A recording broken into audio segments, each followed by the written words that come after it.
데살로니가전서 1장 우리 1절만 먼저 같이 읽어보겠습니다. 바울과 실로아노와 디모데는 하나님 아버지와 주 예수 그리스도 안에 있는 데살로니가인의 교회에 편지하노니 은혜와 평강이 너희에게 있을지어다. 아멘.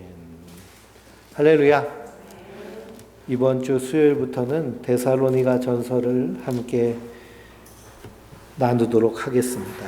데살로니가는 지금의 터키에 있는 터키 그리고 그리스 해변 해협 사이에 있는 도시가 그리스에 있는 터키를 건너면 거기 그리스에 빌립보가 있고 그 밑에 데살로니가가 있는데요. 그곳에 있는 도시가 이름이 데살로니가입니다. 그곳을 마케도니아라고 하거든요. 마케도니아 지역. 그래서 그리스 가면은 마케도니아 도가 있어요. 거기에 도청 소대지가 이 데살로니가입니다. 현재 아주 오래된 고대 도시인데요. 알렉산더 대왕 때에 장군이 카산더라는 장군이 있습니다. 이 카산더가 알렉산더 대왕의 이복 동생하고 결혼을 했어요. 그리고서는 이 카산더가 이 데살로니가를 세우고 그 도시 이름을 데살로니가 자기 부인 이름을 졌습니다. 그래서 좀 도시 이름이 여성적이죠. 예, 여성적인 도시 그게 데살로니가입니다.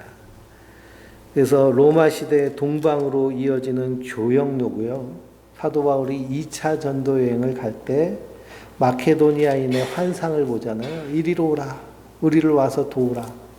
그 환상을 보고 간 성이 어딜까요? 처음에 간 성이 빌립보예요. 빌립보성.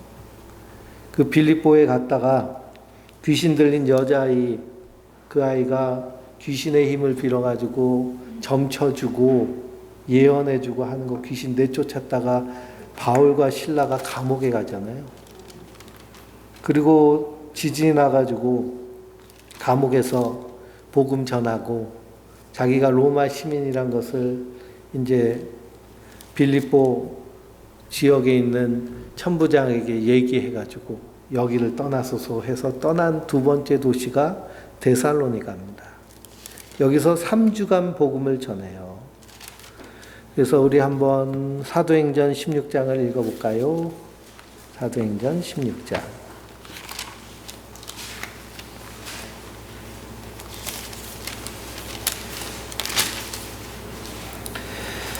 16장 8절부터 10절까지입니다. 성령이 아시아에서 말씀을 전하지 못하게 하거늘 6절부터요. 16장 6절부터 10절까지 성령이 아시아에서 말씀을 전하지 못하게 하시거늘 그들이 부르기아와 갈라디아 땅을 다녀가 무스야 앞에 이르러 비두니아로 가고자 했으되 예수의 영이 허락하지 아니하시는지라 무시아를 지나 드로아로 내려갔는데 밤의 환상에 바울에게 보이니 마케도니아 사람 하나가 서서 그에게 청하여 이르되 마케도니아로 건너와서 우리를 도우라 하거늘 바울이 그 환상을 보았을 때 우리가 곧 마케도니아로 떠나기를 힘쓰니 이는 하나님이 저 사람들에게 복음을 전하라고 우리를 부르시는 줄 인정함이로라 그랬습니다. 그래서 11절에 읽어보면요. 우리가 드로아에서 배로 떠나 사모드라게로 직행하여 이튿날 네아폴리로 가고 거기서 빌립보에 이르니 이는 마케도니아 지방의 첫 성이요 또 로마의 식민지라 이 성에서 수일을 유하다가 거기서 자주장사 루디아를 만나고 그리고 귀신 들린 아이를 고쳐줬다가 바울과 실라가 감옥에 갇히고 풀려나는 일이 일어납니다. 그래서 데살로니가전서 1장 1절에 바울과 실로아노와 디모데는 이랬습니다. 여기에 실로아노는 사도행전에 뭐라고 되어 있어요? 이름이 실라예요. 실라. 네, 실라의 달밤. 그리고 사도행전 17장 1절부터 3절까지 읽어볼까요? 그들이 아비볼리와 아볼로니아를 다녀가 데살로니가에 이르니 거기 유대인의 회당이 있는지라 바울이 자기의 관례대로 그들에게 들어가서 새 안식일에 성경을 가지고 강론하며 뜻을 풀어 그리스도가 해를 받고 죽은 자 가운데서 다시 살아야 할 것을 증언하고 이르되 내가 너희에게 전하는 이 예수가 곧 그리스도라 하니 그 중에 어떤 사람 곧 경건한 헬라인들의 큰 무리와 적지 않은 귀부인도 고난을 받고 바울과 실라를 따르나 그러나 유대인들은 시기하여 저자의 어떤 불량한 사람들을 데리고 때를 지어 성을 소동하게 하여 야손의 집을 침입하여 그들 백성에게서 끌어내려고 찾았으나 발견하지 못함에 야손과 및 형제들을 끌고 읍장들 앞에 가서 소리질러 이르되 천하를 어지럽게 하던 이 사람들이 여기도 이름에 야손이 그들을 맞아 들였도다. 이 사람들이 다 가이사의 영을 거역하여 말하되 다른 임금 곧 예수라는 이가 있다 하더이다 하니 무리가 읍장들이 이 말을 듣고 소동하여 야손과 그 아버지 사람들에게 보석금을 받고 놓아주니라 그랬습니다. 그리고서는 사도 바울이 신라와 더 이상 데살로니가에 있을 수 없어서 10절에 보니 밤에 형제들이 바울과 신라를 베레아로 보내니 그들이 이르러 유대인의 회당에 이르니라 라고 말씀되고 있습니다. 그러니 데살로니가에 가가지고 회당을 찾았어요. 유대인들은 남자 10명만 모이면 회당을 열 수 있습니다. 바벨론 포로 때 유대인들이 많은 바벨론 지역에 식민지 지역에 흩어졌고요. 또 알렉산더 대왕이 헬라 제국을 세울 때 헬레니즘 사상을 전파하기 위해서 많은 민족들을 딴 곳에 가서 살게 했습니다. 그래서 생긴 것이 디아스포라예요. 그 디아스포라들이 각 지역에서 이렇게 회당을 세우고서는 유대인들끼리 모여요. 그래서 유대인들은 자기들이 어디 외국에 가서 공동체를 만들면 회당 중심으로 모이고, 일본 사람들은 뭘 만들까요? 예? 상공회의소를 만들어요. 상공회의소. 그래서 경제인 연합 사무소를 차리고, 중국 사람들은 뭘 만들까요? 예, 예, 중국집을, 식당을 만들고, 한국 사람은 뭘 만들까요? 예, 교회를 세워요. 정말 신기하게요.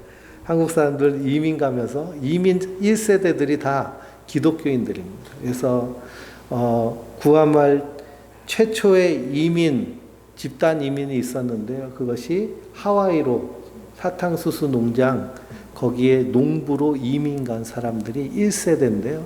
저희 인천의 내립교회 교인들이 가가지고 거기 농부로 취업을 했습니다.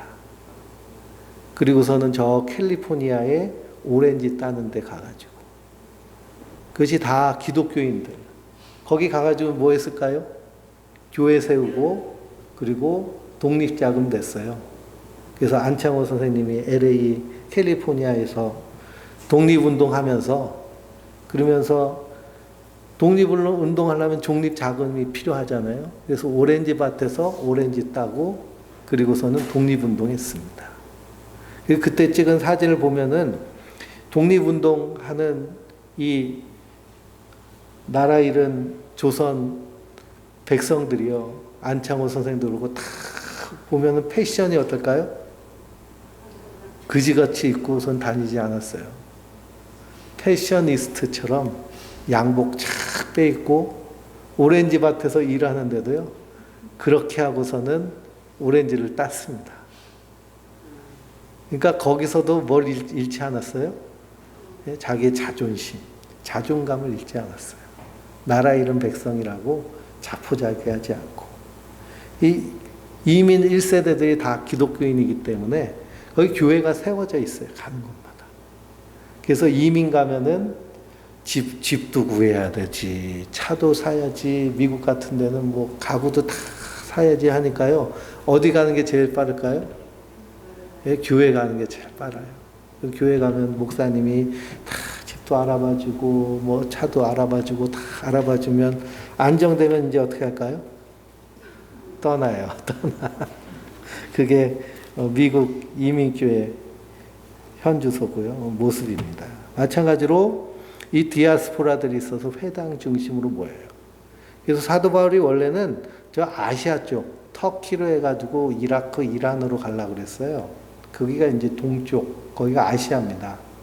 그러니까 우리 대한민국 그 아시아 말고요. 터키, 그리고 이란, 이라크 그쪽. 왜 글로 가려고 하느냐 하면 그쪽이 디아스포라가 더 활발하거든요. 근데 성령께서 막으신 거예요. 거기는 누가 가느냐? 베드로나 유대인들 중에 예수님의 제자들 가서 복음을 전하고, 사도 바울은 이방인의 사도로, 그래서 배 타고 먼저 건너가가지고 그리스, 유럽에 가서 복음을 전하게 하시는 거예요. 첫 성이 빌립보였고, 두 번째 간 곳이 데살로니가입니다. 데살로니가에 가가지고 복음을 전했더니 헬라인들과 적지 아니한 그런 귀부인들이 고난을 받고 바울과 실라를 따랐어요. 경건한 헬라인들이 이 사도 바울의 가르침, 복음을 전해서 듣고 그리스도인이 됩니다. 그랬더니 누가 시기 질투해요? 유대인들이 시기해가지고요, 불량배들 데리고 와가지고 소동을 일으킵니다. 그때 누가 그 소동에 휘말리느냐 하면 야손이라는 사람이 소동에 휘말려요. 왜 그러냐? 야손이 그들을 맞아들였기 때문에 그런데요. 그래서 데살로니가 교회는 누구의 집에서부터 시작했을까요? 데살로니가 교회는 누구네 집에서부터 시작했을까요? 방금 말씀드렸잖아요. 야손네 집에서부터 시작됐다. 교회가요, 항상 초대교회는 집에서부터 시작했습니다. 집에서부터 시작한 거예요. 그래서 야손 성도의 집이 이렇게 어느 정도 이렇게 크기가 있어서 모이기도 용이하고, 그래서 그 야손 성도가 자기 집을 내놓고, 그럼 거기서 이제 모임을 갖는 거예요. 초대교회 성도들이. 초대교회는 어떻게 모였을까요? 예? 초대교회는 날마다 모였어요. 날마다 모여가지고 뭐 했어요? 예, 떡을 뗐다가 밥 먹었다는 거예요. 그리고 말씀을 나누고, 그리고 거기서 사역을 했어요.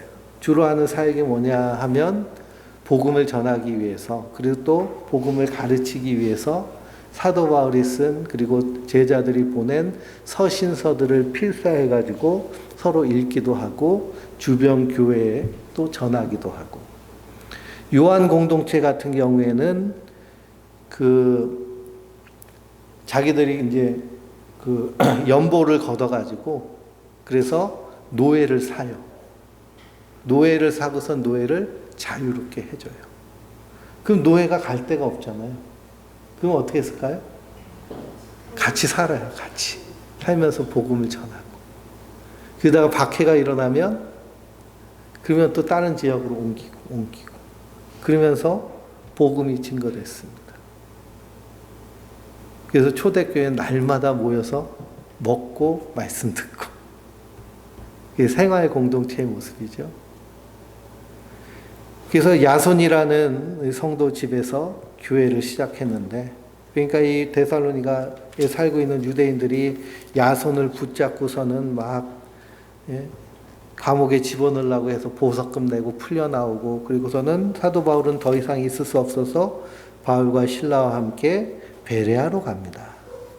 베레아로 갔더니 또 데살로니가 있던 유대인들이 또 쫓아와가지고 괴롭히는 거예요. 그래서 바울과 실라가 서로 헤어졌어요.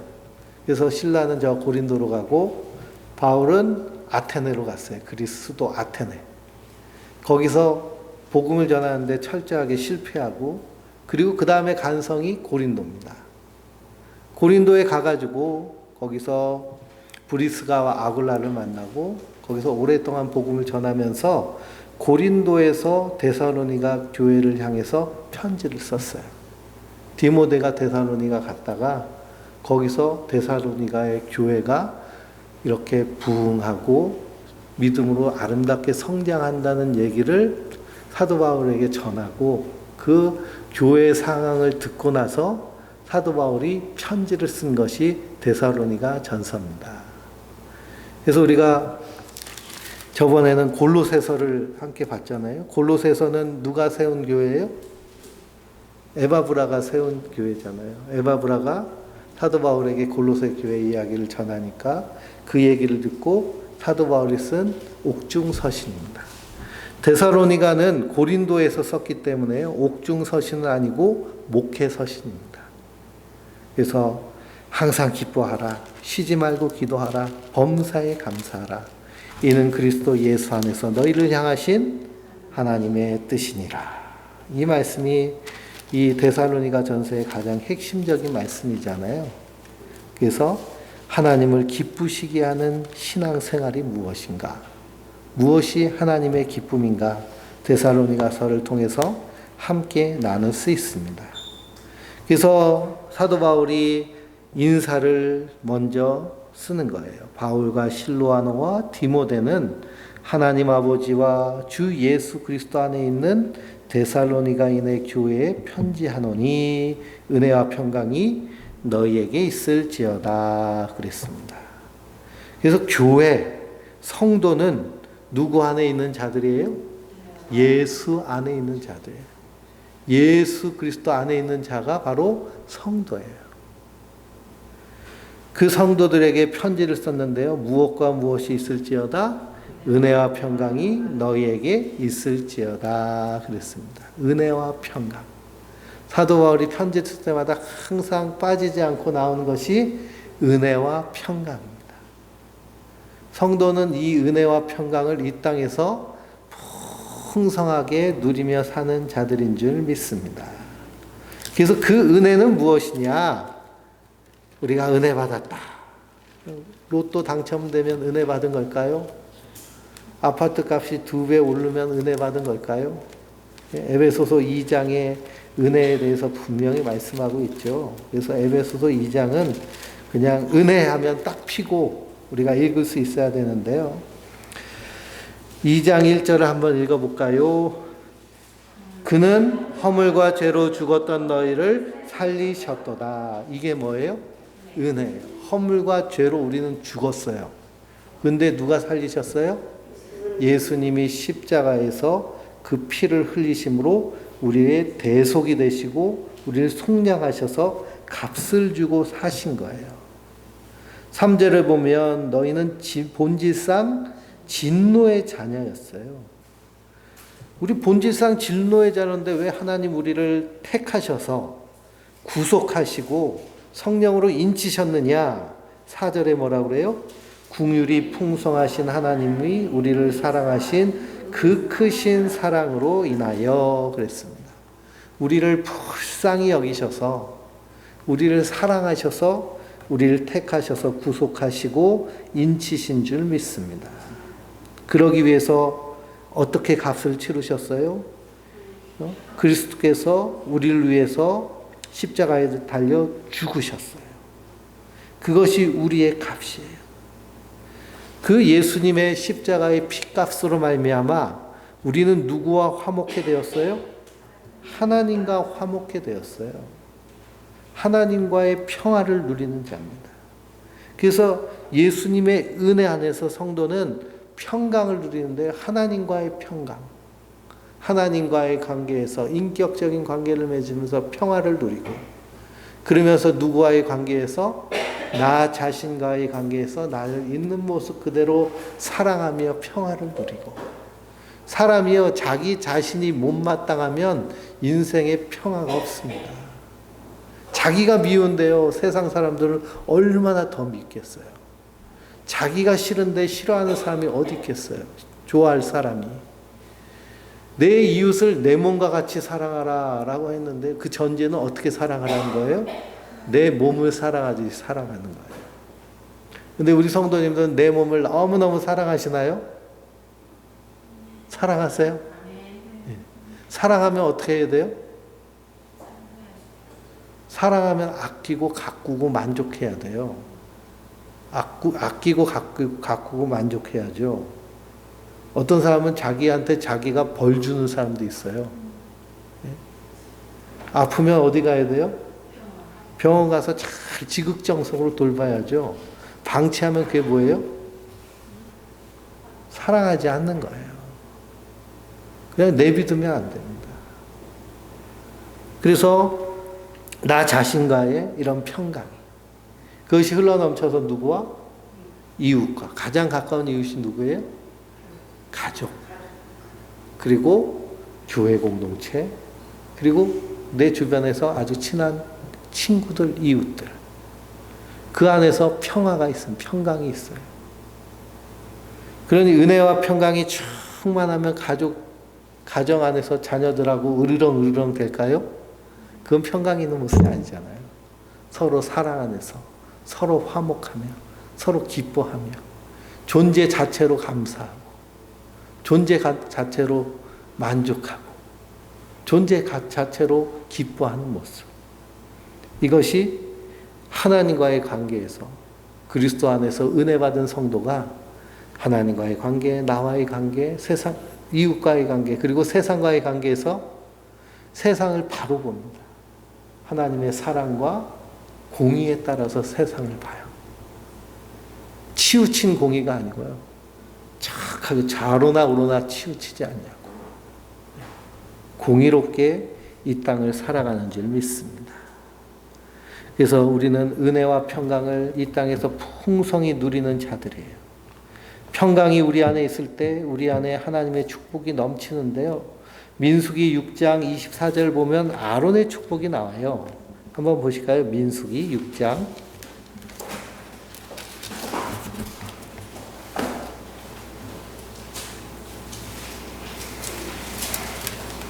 민수기 6장 23절부터 25절까지 읽어보겠습니다.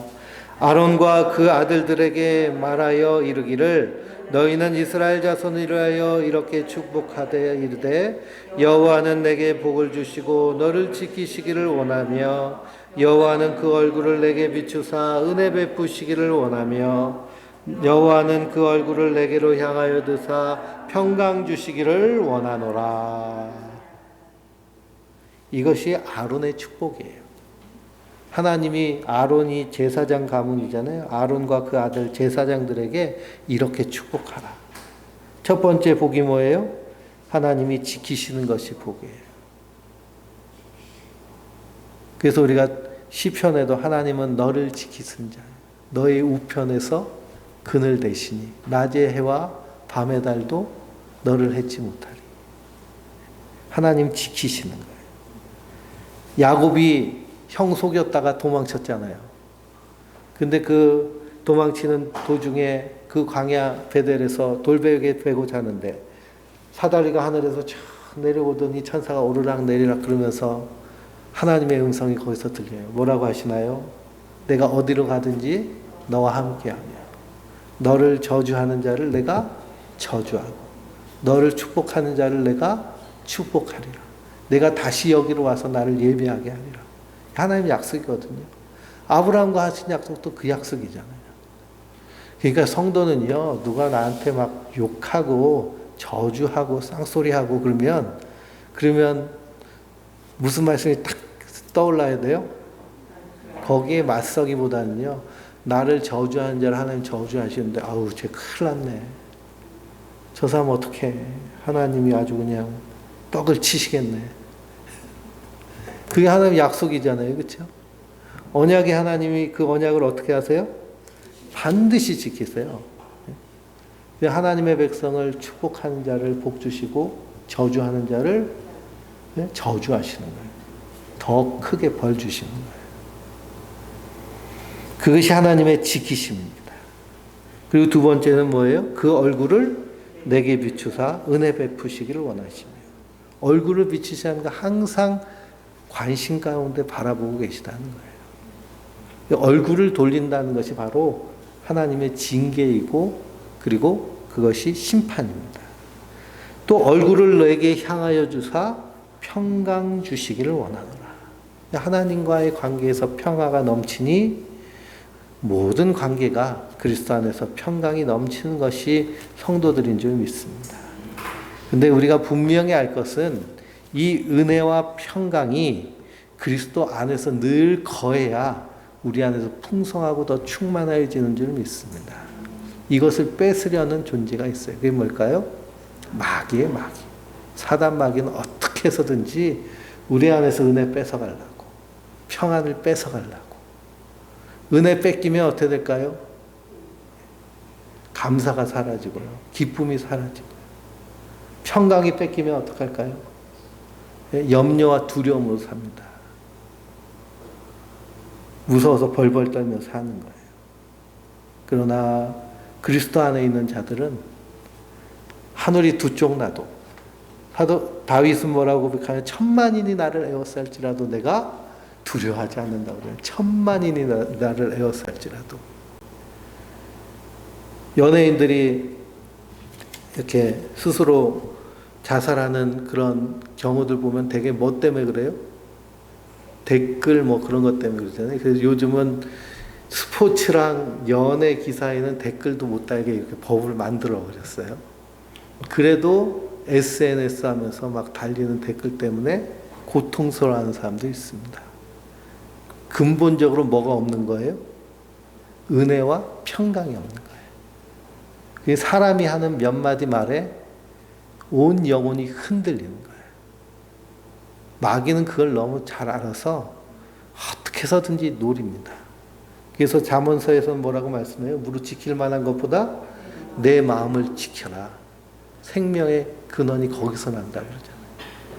우리 마음을 예수 그리스도의 십자가의 은혜로 꽉 채워놔야 돼요. 하나님의 그 풍성한 평안 안에서 든든히 서 있어야 될 줄 믿습니다. 사도 바울 보세요. 감옥에 갇혔어도 병들었어도 자기를 대적하는 사람들이 온갖 꾀를 내면서 얘기를 해도 흔들리지 않잖아요. 뭐 때문에 그럴까요? 자기 안에서 막 그렇게 담력이 세서 그런 것이 아니고요. 주님 주시는 은혜와 평강, 예수 안에 거해 있기 때문입니다. 예수 안에 있다는 것은요, 말씀 안에 있다는 것이고, 말씀 충만이, 성령 충만, 예수 충만. 그러면 우리 안에서 말씀이 충만하여서 어떤 순간이 다가와도 그 말씀이 우리 안에서 주장되는 우리 성도님들 되시길 주님의 이름으로 축원드립니다. 우리 2절을 읽어볼까요? 우리가 너희 모두로 말미암아 항상 하나님께 감사하며 기도할 때 너희를 기억함은 그랬습니다. 사도 바울이 가는 곳마다 복음의 소식을 들으면 꼭 기억하고 뭐해요? 기도하죠. 기도하는데 데살로니가 교회를 위해서 기도할 때 뭐가 나와요? 감사가 나와요. 감사가. 고린도 교회나 갈라디아서 읽어보면 고린도전서나 거기에는 사도 바울이 너희를 위해 기도할 때 감사가 나왔어요? 감사가 안 나왔어요. 근데 골로새서나 데살로니가전서에서 뭐가 나왔어요? 감사가 나왔어요. 항상 감사한다는 것은 왜 감사가 나올까요? 그들이 그리스도 안에 있기 때문에. 그리스도 안에 있기 때문에. 그래서 너희를 기억할 때마다 감사가 충만했는데 그 이유는 뭐냐? 3절 너희의 믿음의 역사와 사랑의 수고와 우리 주 예수 그리스도에 대한 소망의 인내를 우리 하나님 아버지 앞에서 끊임없이 기억함이니 그랬습니다. 뭐가 있어요? 믿음의 역사와 사랑의 수고와 소망의 인내가 있었습니다. 골로새서에서도 골로새 교회에 뭐가 있었어요? 골로새에서도 1장 4절 보면 그리스도 예수 안에서 너희의 믿음과 모든 성도들에 대한 사랑을 들었으며 너희를 위하여 하늘에 쌓아둔 소망으로 말미암니 곧 너희가 전에 복음 진리의 말씀을 들은 것이라. 골로새 교회에도 뭐가 있었어요? 믿음, 소망, 사랑이 풍성했습니다. 믿음이 있을 땐 반드시 거기 뭐가 따라와요? 역사가 따라와요. 우리가 사랑할 땐 거기엔 반드시 뭐가 필요해요? 소망이 필요해요. 수고가. 우리가 하늘 소망을 가지고 살 때는 이 땅에 뭐가 필요해요? 인내가 필요합니다. 그래서 믿음의 역사는 뭐냐? 유럽에 가면은 꼭 광장이 있어요. 가장 그 메인 스트리트에 광장이 크게 있고 거기 시청 건물이 있고 그 옆에 뭐가 있어요? 성당이 큰 게 있어요. 영국에도 가면 영국 동네마다 이 큰 로타리가 있고요. 거기 시청이 있어요. 그 옆에 감리교회가 있어요. 웨슬리 운동하면서, 감리교 운동을 하면서 얼마나 부흥이 됐는지요. 거기 감리교회 메도디스트 처치가 있어요. 근데 문제는 뭘까요? 예? 텅텅 비었어요. 텅텅. 그래서 하여튼 가보면요, 다 주일날 한번 가봤더니 할머니들, 할아버지도 없어요. 할머니들, 토란 꼬부랑 할머니들이 와가지고 웰컴하고 우리 특송하고 그러면서 그래서 웨슬리가 개척한 교회 가서 감격스럽게 예배를 드리는데 한심하더라고요. 할머니들만 계셔서 텅텅 비었어요. 그래서 거기는 영국 교회는 정회원 되기가 얼마나 힘든지요. 엄청 힘들어요. 근데 정회원이 되면 그러면 아주 연금이 보장되어 있어요. 그래서 은퇴하면 아주 풍족하게 살 수 있습니다. 그 이유가 뭐냐? 제일 땅값 비싼 데다가 교회를 정했잖아요. 하나씩 팔아먹고 그러면서 사는 거예요. 감리 우리 대한민국 교회도 한 50년 있으면 그렇게 될 수도 있습니다. 감리교회도 아펜젤러 선교사님부터 해가지고 미국 선교부에서 얼마나 지원을 많이 했는지요. 저 광화문 태평로 건물 빌딩이 감리교회 거잖아요. 땅도 엄청나게 많습니다. 막 몇 조 막. 그러니 그거 나중에 다 팔아먹게 생겼어요. 그래서 이런 건물 짓고 하는 것이 역사가 아니고요. 믿음의 역사는 무엇이냐? 단적으로 이 1장 9절을 읽어볼까요? 1장 9절. 그들이 우리에 대하여 스스로 말하기를 우리가 어떻게 너희 가운데서 들어갔는지와 너희가 어떻게 우상을 버리고 하나님께로 돌아와서 살아계시고 참되신 하나님을 섬기는지와 또 죽은 자들 가운데 다시 살리신 그의 아들 하늘로부터 강림하실 것을 너희가 어떻게 기다리는지를 말하니 이는 장래의 노하심에서 우리를 건지시는 예수시니라 그랬습니다. 여기 믿음의 역사와 사랑의 수고와 소망의 인내가 나와요. 믿음의 역사는 뭘까요? 우상을 버리고 하나님께로 돌아오는 것이 믿음의 역사예요. 우상을 버리고 하나님께로 돌아와요. 야고보서를 읽어보면 무엇이 우상 숭배라고 얘기하고 있어요? 탐심이 우상 숭배라고 얘기하고 있어요.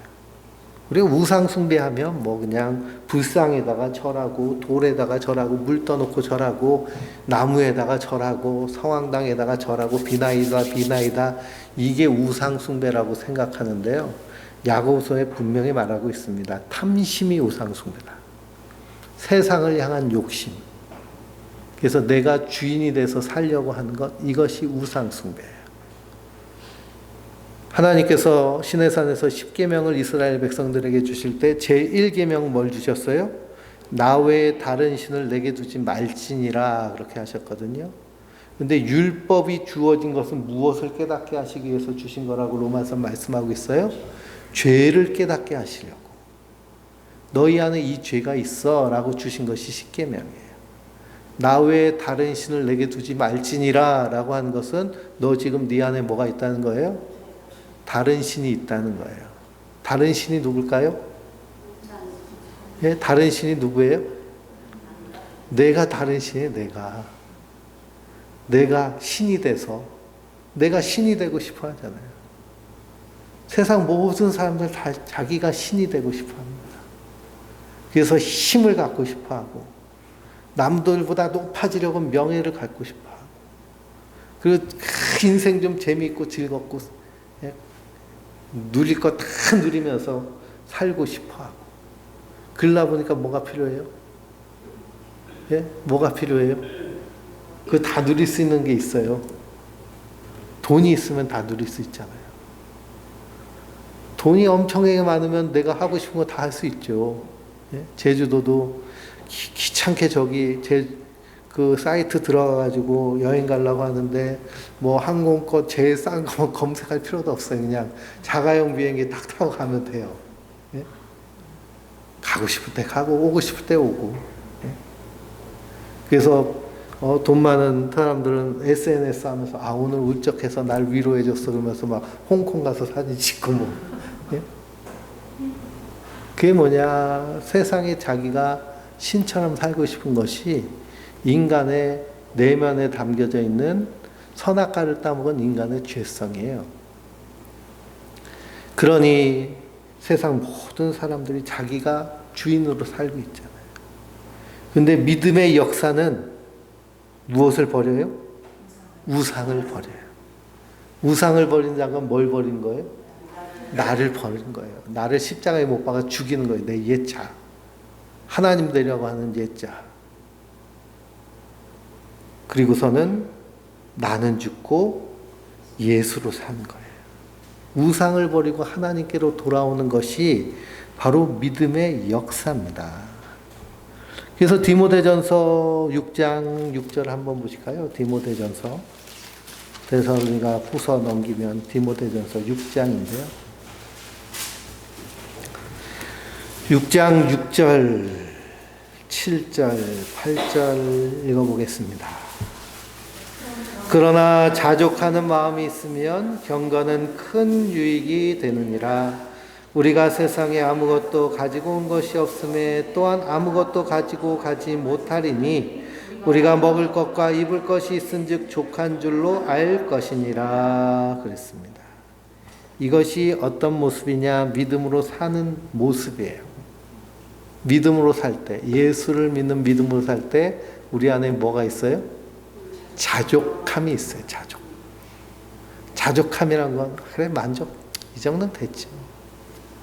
저렇게 할 필요 없어. 우리가 이 땅에서 거저 왔는데 거저가는 건데 뭐 다 가져갈 것처럼 그냥 바리바리 싸가지고 다니고. 여행 다녀봐도요. 저도 그 박사학위 공부하느라고 1년에 2번씩 나가가지고 공부하는데 처음에 갈 때는 막 이 트렁크 막 진짜 막 제일 큰 걸 가지고 갔거든요. 막 무겁게 막 그하고 비행기 그냥 2번씩 갈아타면서 가니까요. 이 무거운 거예요. 힘들어요. 그래가지고 마지막까지 갈 때는 그냥 조그만 트렁크 기내에 넣는 거 있죠. 그거 하나만 딱 가져갔더니 너무 편하더라고요. 근데 어떤 같이 공부하는 어떤 여자 박사님, 이 박사님에서 거기 같이 공부하고 제일 잘 됐어요. 그 원광대학교 교수가 됐어요, 이번에. 얼마나 부럽든지. 목회학 박사를 받았는데 중도를 가르치고 있어요, 지금. 상담이요, 상담. 트렁크를 4개를 끌고 가요. 누구한테 그렇게 잘 벌릴지. 그걸 다 누가 어떻게 들고 다니겠어요. 그러니까 그냥 그 짐 옮기느라고 사람들 다 기다리고. 그래서 여행이 길면 길수록 뭐가 없어야 될까요? 짐이 가벼워야 돼요. 짐이 많으면 힘들어요. 그래서 우리는 이 땅에서 나그네로 사는 자들이기 때문에요. 믿음으로 사는 자들은 인생의 짐이 가볍습니다. 왜 그러냐? 하나님이 주인이신데. 가지고 누리려고 생각하지 않고 하늘에 소망을 두고 믿음으로 사는 자들인 줄 믿습니다. 그래서 먹을 것과 입을 것이 있으면 족한 줄 알고 사는 것이 믿음으로 사는 거예요. 먹을 것과 입을 것이 있으면. 우리 박민심 지사님 먹을 것과 입을 것이 있으면 족하시죠? 아니에요? 그럼 어떻게 해요? 믿음으로 사셔야 되는데. 먹을 것과 입을 것만 있으면 족한 줄 알고 사는 게 믿음으로 사는 겁니다. 그래서 그것이 믿음의 역사예요. 그렇게 살 때 우리 안에서 역사가 일어나요. 우리 안에서 성령님이 일하세요. 그래서 하나님의 명예와 하나님의 통치와 하나님의 사역이 그 믿음 안에서 이루어지는 줄 믿습니다. 또 사랑의 수고가 또 여기 나와 있죠. 살아계시고 참되신 하나님을 섬기는 것이 사랑의 수고예요. 살아계시고 참되신 하나님 눈에 보여요? 안 보여요? 안 보이죠. 그럼 어떻게 섬겨요? 마음으로 그냥 하나님 하면서 섬기면 그게 섬기는 것이냐? 사도 요한은 뭐라고 얘기하느냐? 너희가 서로 사랑하는 것을 보고 하나님의 자녀, 그리스도의 제자인 줄을 세상 사람들이 알리라 그랬습니다. 하나님의 은혜가 풍성하면요, 우리의 마음이 우리 공동체를 향합니다. 그래서 가정 안에서도 하나님의 사랑을 이루고, 그리고 교회 공동체 안에서도 사랑의 수고를, 누구를 섬기는 것처럼, 하나님을 섬기는 것처럼 우리 성도를 서로 섬기는 거예요. 그것도 서로 섬겨야죠. 섬김만 받으려고 해서도 안 되고 섬기기만 해서도 안 됩니다. 그것이 바로 살아계시고 참되신 하나님을 섬기는 모습이에요. 그래서 우리가 골로새서에서 아내들아, 남편들아 그러면서 종들아, 너희는 상전들을 향해서 어떻게 하라고 그래요? 죽게 하듯 하라고 그러잖아요. 죽게 하듯 하라. 이것이 사랑의 수고로운 모습입니다. 그리고 소망의 인내는 뭘까요? 죽은 자들 가운데 다시 살리신 그의 아들이 하늘로부터 강림하실 것을 너희가 어떻게 기다리는지를 말하니 그랬습니다. 어떻게 기다리느냐? 소망 중에 인내하며 기다리는 거예요. 소망 중에 인내하며. 이것이 믿음의 역사와 사랑의 수고와 소망의 인내로 우리 하나님 아버지 앞에 끊임없이 기억되는 모습입니다. 믿음의 역사라고 해서 건물 짓는 게 믿음의 역사가 아니에요. 물론 우리가 예배당 공동체를 위해서 예배당 건축하고 하는 것 희생적이고 아름다운 일입니다. 근데 그것도 우상을 버리고 하나님께로 돌아와서 살아계시고 참되신 하나님을 섬기는 그 진실한 마음에서 나와야죠. 그래서 우리의 믿음의 선배들이 많이 그렇게들 섬겼습니다. 근데 점점 시대가 바뀌면서 그렇게 섬기지 않으니까 누구한테 다 맡겨요? 건축 같은 거 하면? 은행에다 다 맡기잖아요. 그렇죠? 그래서 더 오히려 힘들어지고 어려워지는 것이 지금 현재 모습입니다. 요한계시록을 보면 이 아시아의 7교회들이 그리스도, 교회의 머리 되신 그리스도로부터, 예수님으로부터 책망을 듣거나 칭찬을 받습니다. 제일 먼저 나오는 교회가 어떤 교회일까요? 에베소서 교회예요. 에베소 교회. 라오디게아 교회는 칭찬받은 교회고요. 에베소 교회가 제일 먼저 나오는데요. 요한계시록 2장입니다. 2장 1절을 보면 에베소 교회 사자에게 편지하라. 오른손에 있는 7뼈를 붙잡고 7 금촛대 사이를 거니시는 이가 이르시되 내가 내 행위와 수고와 인내를 알고 또 악한 자를 용납하지 않은 것과 자칭 차도라 하되 아닌 자들을 시험하여 그의 거짓된 것을 내가 드러난 것과 또 내가 참고 내 이름을 위하여 견디고 게으르지 아니한 것을 아노라 그랬습니다. 그리고 여기 2절에 보면 행위와 수고와 인내가 있어요. 행위와 수고와 인내는 있는데 뭐가 없어요? 믿음과 소망과 사랑이 없어요. 그래서 4절에 보니까 내가 책망할 것이 있는데 첫사랑을 잃어버렸다고 그랬잖아요. 첫사랑을. 그래서 첫사랑을 회복하라는 거예요. 회개하라. 처음 행위를 가지라. 믿음의 역사와 사랑의 수고와 소망의 인내를 가지라는 거죠. 그렇지 않으면 어떻게 돼요? 내 촛대를 그 자리에서 옮기리라 하십니다. 무서운 말씀이죠. 그러니 믿음과 소망과 사랑, 그것이 외적으로 드러나는 것이 행위와 수고와 인내입니다. 행위와 수고와 인내에 반드시 뭐가 있어야 돼요? 믿음과 소망과 사랑이 있어야 돼요. 그래서 데살로니가전서 1장 4절 보면 하나님의 사랑하심을 받은 형제들아 너희를 택하심을 아노라 그랬습니다. 무엇을 통해 알까요? 믿음과 사랑과 소망의 그 외적인 역사와 수고와 인내를 통해 그들이 복음을 받아들이고 뭘 버렸어요? 우상을 버리고 하나님께 돌아와서 예수님을 나의 주, 나의 하나님으로 섬겼어요. 그래서 세상에 대한 관심보다는 하나님 나라의 관심, 하나님의 소망, 말씀에 관심을 두고 삽니다. 그래서 살아계시고 참되신 하나님을 섬겨요. 그것이 예배와 기도와 우리가 서로 이 땅에서 살아가는 수고의 모습, 그리고 하늘 소망을 가지고 사는 그 예수님의 재림을 기다리는 재림신앙으로 살아가게 됐습니다. 사도 바울이 단 3주를 복음을 전했는데 이런 일이 일어났어요. 그래서 사도 바울은 이렇게 된 것은 말로만 이룬 것이 아니라 능력과 성령과 큰 확신으로 된 것이다 라고 이렇게 고백을 합니다. 아, 이건 하나님이 하신 일이다. 그래서 성령님이 기뻐하시고 성령님이 가장 만족하시는 모습. 그래서 사도 바울은 이 데살로니가 교회를 생각할 때마다 뭐가 넘쳤어요? 감사가 넘쳤습니다.